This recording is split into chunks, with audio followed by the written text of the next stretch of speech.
Hoje termina sua luta. Você venceu com o Salmo 3. Sabe, existe uma dor que rasga a alma de um jeito que poucas outras conseguem. A dor da traição.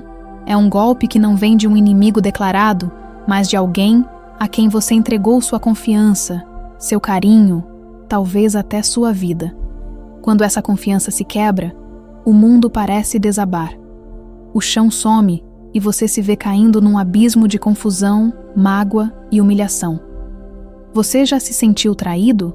Já olhou em volta e viu tantos inimigos, tantas vozes, tantas coisas dando errado que chegou a duvidar que Deus ainda poderia te salvar?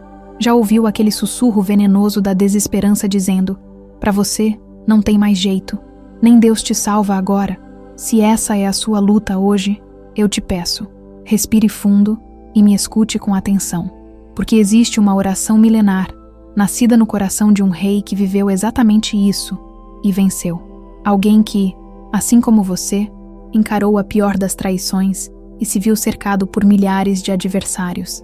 E a chave para a vitória dele, a arma que transformou a derrota certa em milagre, está guardada num texto sagrado de um poder incomparável, o Salmo 3. Isto aqui não é só uma história antiga, é um guia de sobrevivência para a alma. É a promessa de que, não importa quantos sejam os seus adversários, hoje pode ser o dia em que a sua luta termina. Hoje pode ser o dia em que você vence. Quando tudo parecia perdido e a traição doía mais que qualquer ferida, uma pessoa chegou ao fundo do poço. A vida que ela conhecia tinha se quebrado em 1000 pedaços. O riso deu lugar a um choro silencioso, constante. Promessas viraram mentiras e amigos viraram inimigos. O sentimento não era só tristeza, era de aniquilação. A vergonha era um manto pesado e a solidão, a única companhia, naquela escuridão total, onde a esperança parecia uma piada. Ela se agarrou às palavras do Salmo 3 como sua última âncora. Esta é a história inspiradora de como a fé em Deus, como um escudo, transformou uma derrota certa numa vitória milagrosa. O cenário da dor, a realidade da traição. Para a gente entender o tamanho da vitória, primeiro, precisamos mergulhar na escuridão da derrota. Imagine uma vida construída sobre confiança, um relacionamento que era seu porto seguro, amizades que pareciam de ferro, uma família que era sinônimo de apoio. Era uma vida boa, talvez não perfeita, mas era sólida. Havia planos, sonhos juntos, um futuro pintado com cores vibrantes. E então, sem nenhum aviso, um terremoto. A traição não costuma bater na porta. Ela se infiltra pelas frestas, cresce nas sombras do segredo. E quando a verdade explode, ela não vem como uma brisa suave, mas como uma bomba que espalha estilhaços para todo lado. Para a pessoa da nossa história, a descoberta foi devastadora. Não foi um erro, foi uma teia de mentiras. Cada memória feliz, agora, era uma dúvida. Cada palavra de carinho, agora, soava oca. O primeiro impacto foi o choque, a incredulidade. Isso não pode estar acontecendo comigo. O cérebro simplesmente se recusa a processar uma realidade tão dolorosa. Mas o choque logo dá lugar a uma dor aguda, quase física. Um aperto no peito, um nó na garganta que não te deixa respirar. É a dor de um coração partido, que é tão real quanto a de um osso quebrado. E com a dor, vêm os inimigos. É aqui que a história dessa pessoa se conecta perfeitamente com a do rei Davi, o autor do Salmo 3. Davi não estava lutando contra um exército estrangeiro, ele estava fugindo do próprio filho, Absalão. A traição veio de dentro de casa, do seu sangue. Amigos e conselheiros de confiança, como Aitofel, viraram as costas. O povo que antes o aplaudia, agora apoiava o traidor. Da mesma forma, a pessoa da nossa história viu os inimigos se multiplicarem. Não eram soldados com espadas, mas eram tão perigosos quanto. Eram as fofocas, os olhares de pena, os julgamentos disfarçados. Eram os amigos que tomaram partido, ou, pior, que sumiram num silêncio que gritava. Eram as contas para pagar, a estabilidade que foi embora, o futuro incerto.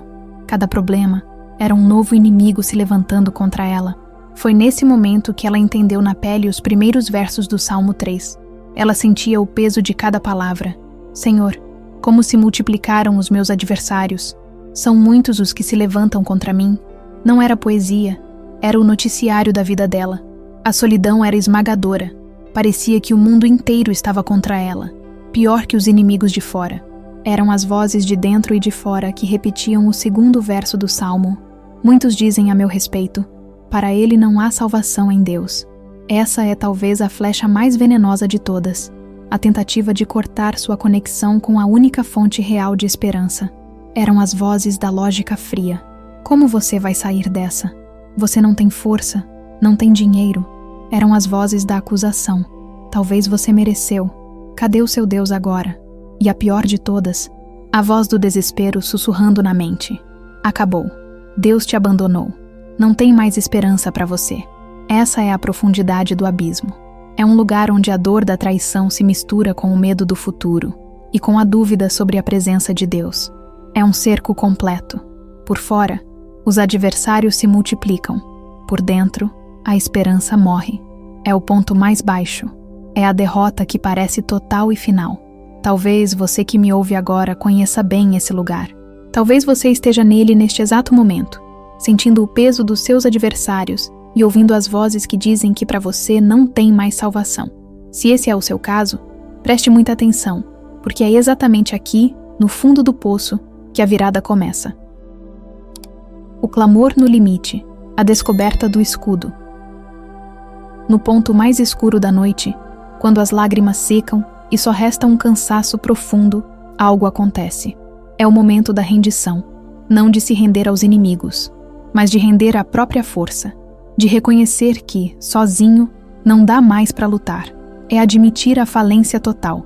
Para a pessoa em nossa história, esse momento chegou numa madrugada fria. O mundo dormia, mas a mente dela era um campo de batalha barulhento e caótico, repassando cada detalhe da traição, cada palavra dura, cada olhar de desprezo. A angústia era um bicho selvagem dentro do peito. E num ato de puro desespero, ela clamou. Não foi uma oração bonita ou bem feita. Foi um grito da alma. Deus, se o Senhor existe, se o Senhor é real, me ajuda, eu não aguento mais. É nesse estado de coração quebrado que a palavra de Deus encontra o solo mais fértil. Num canto do quarto havia uma Bíblia. Não era um livro que ela lia sempre, mas naquela noite foi como um ímã. Com as mãos trêmulas, ela pegou, sem saber o que procurar ou onde ler. Ela apenas abriu, pedindo um sinal, uma palavra, qualquer coisa. E os olhos dela caíram sobre o título, Salmo de Davi, quando fugia de seu filho Absalão. Uma faísca, fuga, traição de um filho. Ela conhecia essa dor. O coração acelerou um pouco, enquanto ela lia os primeiros versos, que pareciam ter sido escritos sobre ela. Sim, seus adversários eram muitos. Sim, as vozes diziam que não havia esperança. Ela estava lendo seu próprio diário, escrito há 3.000 anos. Mas então, ela chegou ao versículo 3. E aqui, o universo parou. Aqui, a luz rasgou a escuridão. As palavras pareceram saltar da página e se cravar direto no coração dela. Mas tu, Senhor, és o meu escudo, a minha glória e o que exalta a minha cabeça. Vamos parar um instante aqui. Precisamos entender o poder gigantesco que existe nessa frase. Davi começa o salmo reconhecendo a realidade terrível da sua situação. Ele não nega os problemas, ele os apresenta a Deus. Mas então, ele faz uma das declarações de fé mais poderosas de toda a Bíblia, começando com a palavra mas. Essa pequena palavra é a dobradiça que vira todo o seu destino. É como se ele dissesse: sim, os inimigos são muitos. Sim, as vozes são altas. Mas a minha realidade final não é definida por eles, e sim pelo meu Deus. Mas tu, Senhor, és o meu escudo. Um escudo. O que um escudo faz? Ele se põe entre o guerreiro e os golpes do inimigo. Davi estava dizendo: Deus, tu és a minha proteção.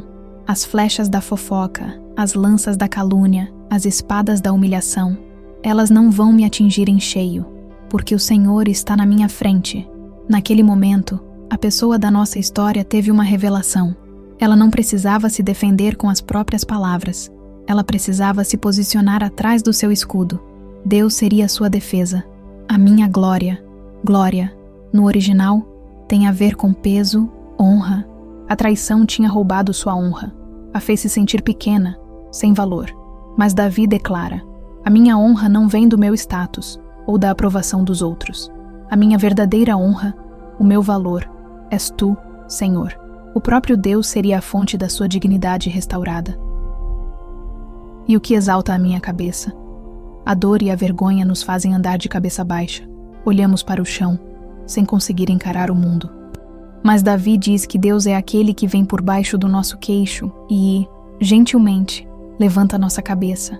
É um ato de restauração, de encorajamento que diz: levante-se. Você não está derrotado.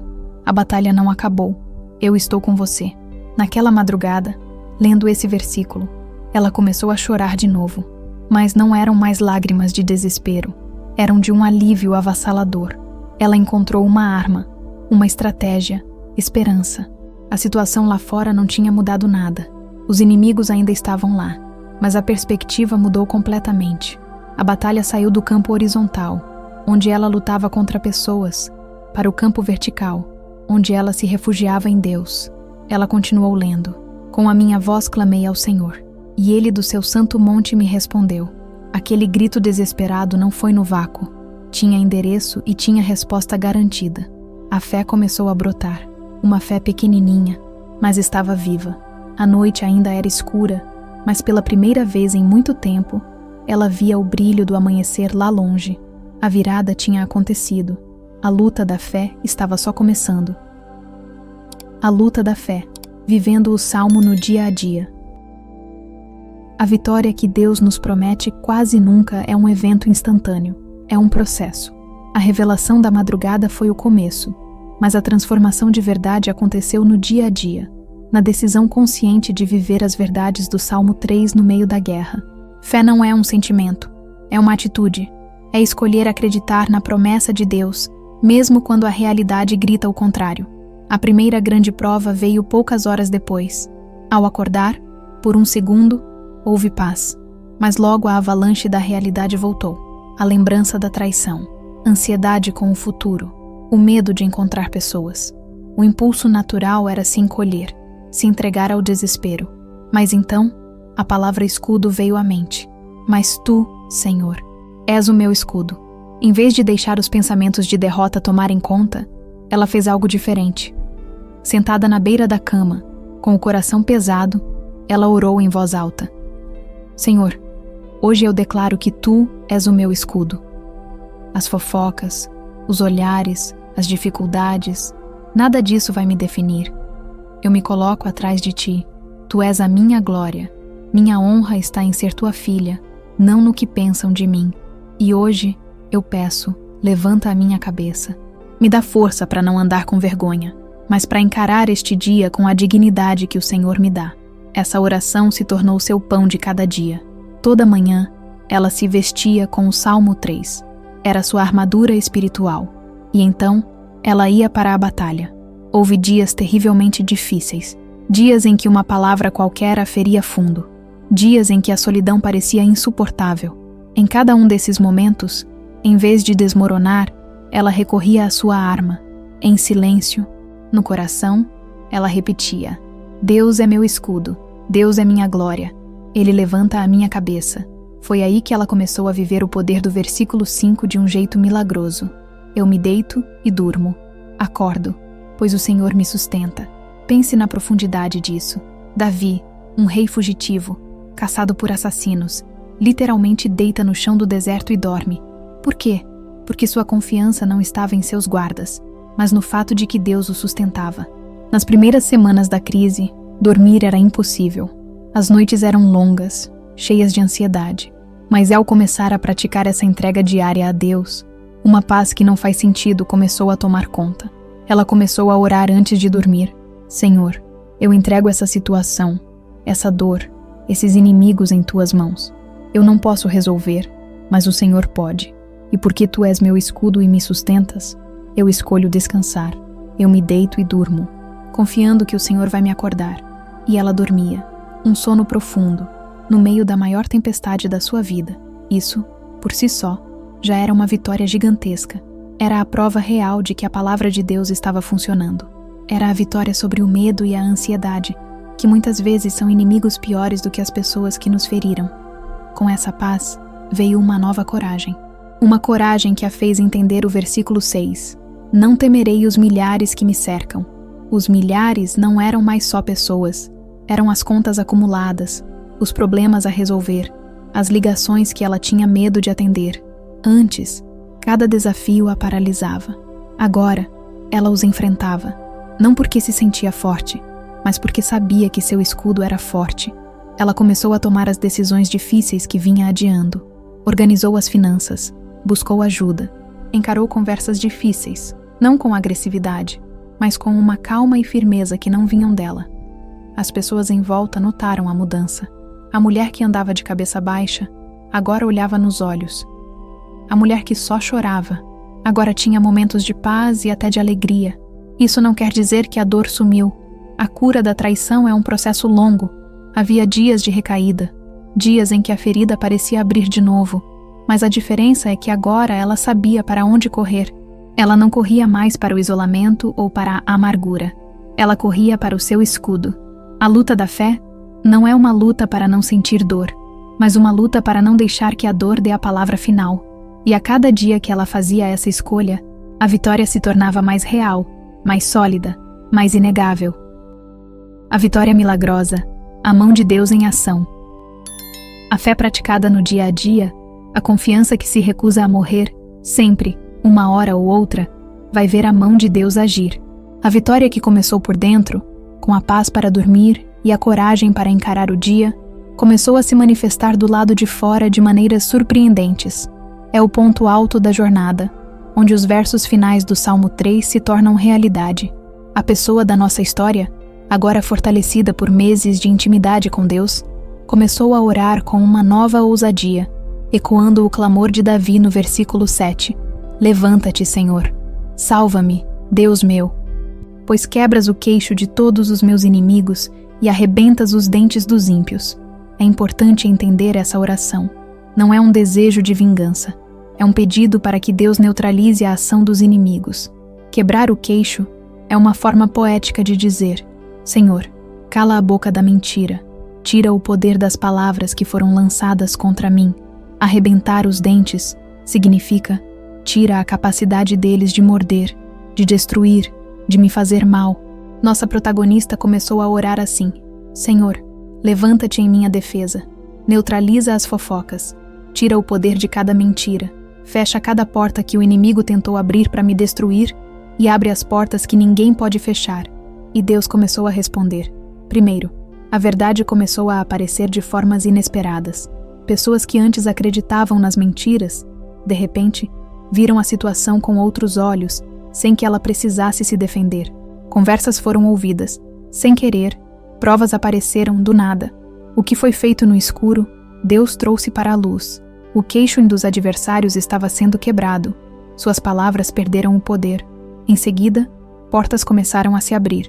Uma oportunidade de trabalho, melhor do que a que ela perdeu, surgiu de repente. Uma ajuda financeira chegou de uma fonte que ela nunca imaginou, na hora exata da necessidade. Novas amizades, verdadeiras e leais, começaram a surgir. Deus não estava só restaurando o que foi perdido. Ele estava dando algo novo e melhor. Os dentes dos inimigos, a capacidade deles de destruir o futuro dela, estavam sendo arrancados. A vitória mais profunda, porém, foi a restauração da sua identidade e alegria. Ela não era mais a coitada que foi traída. Ela era a mulher que Deus resgatou. A cicatriz da dor ainda estava lá, como lembrança da batalha, mas não era mais o centro da sua história. O centro da história era o poder e a fidelidade de Deus. E assim, ela pôde, com todo o coração, declarar o último verso do Salmo como seu testemunho. Do Senhor vem o livramento. A tua bênção está sobre o teu povo. Salmo 3:8. Ela entendeu que a vitória nunca esteve em suas mãos. Não veio de sua inteligência ou de sua força. O livramento veio inteiramente do Senhor. E a bênção de Deus, que ela achou que tinha perdido para sempre, estava sobre ela. mais forte do que nunca. Não a bênção de uma vida sem problemas, mas a bênção da presença de Deus no meio dos problemas. A bênção da força, da sabedoria e da paz que ninguém consegue explicar. A guerra tinha acabado, não porque os inimigos sumiram, mas porque eles perderam todo o poder sobre ela. A derrota certa se transformou numa vitória gloriosa, e olhando para trás, ela podia dizer com toda certeza: a honra e a glória são dadas a Ele, o Deus que é escudo, glória e aquele que levanta a nossa cabeça. A história que você ouviu não é só sobre uma pessoa, é a história de Davi, é a história de milhares de pessoas ao longo do tempo que se viram cercadas, feridas pela traição e sem esperança. E talvez seja a sua história hoje. Qual é a lição final do Salmo 3? A lição é que a nossa vitória não depende da diminuição dos nossos inimigos, mas do aumento da nossa confiança em Deus. A solução não é que os seus problemas desapareçam. A solução é que Deus se torne maior aos seus olhos do que qualquer problema. Se você está numa luta que parece perdida, se a traição te deixou sem chão, se as vozes dizem que não há mais salvação, eu quero que você se agarre às verdades deste salmo. Primeiro, seja honesto com Deus. Diga a Ele: Senhor, meus inimigos são muitos. A dor é grande. Estão dizendo que o Senhor me abandonou. Não ignore seus problemas. Entregue-os a Deus. Segundo, faça a declaração de fé que muda tudo. Diga: Mas tu, Senhor, és o meu escudo. Decida hoje se abrigar em Deus. Deixe que Ele seja a sua defesa e sua honra. Pare de lutar com as suas próprias forças. Terceiro, pratique a confiança. Entregue suas noites a Ele, pedindo a paz para dormir e acordar sustentado pelo Senhor. Enfrente os desafios do dia, não com a sua coragem, mas com a coragem que vem de saber que o seu escudo vai à sua frente. E quarto, clame pela vitória e espere por ela. Peça a Deus que se levante em seu favor, que neutralize as ações dos inimigos e que mostre o seu livramento na sua vida. Hoje pode ser o dia em que a sua luta termina. Não porque os problemas vão sumir num passe de mágica, mas porque hoje você pode decidir mudar o seu foco. Você pode parar de olhar para o tamanho das ondas e fixar seus olhos naquele que anda sobre as águas. Se esta mensagem tocou seu coração, se você está no meio de uma batalha e decide hoje fazer de Deus o seu escudo, eu quero te convidar a fazer duas coisas. Primeiro, compartilhe este vídeo. Outras pessoas, talvez na sua lista de contatos, estão sofrendo em silêncio, se sentindo sem esperança. Esta mensagem pode ser a corda que Deus usará para puxá-las para fora do poço. Segundo, vá agora até os comentários e escreva com toda a sua fé: O Senhor é o meu escudo. Não como uma frase vazia, mas como uma declaração de guerra espiritual sobre a sua vida. Ao escrever isso, você firma sua posição e se junta a uma comunidade de fé que também escolheu confiar em Deus. Lembre-se sempre, não importa o tamanho dos seus adversários, a salvação pertence ao Senhor. E a sua bênção está sobre você. Sua luta pode terminar hoje, porque a sua vitória já foi garantida por aquele que é o seu escudo, a sua glória, e aquele que, neste exato momento, está pronto para levantar a sua cabeça. Creia nisso, receba e caminhe na sua vitória.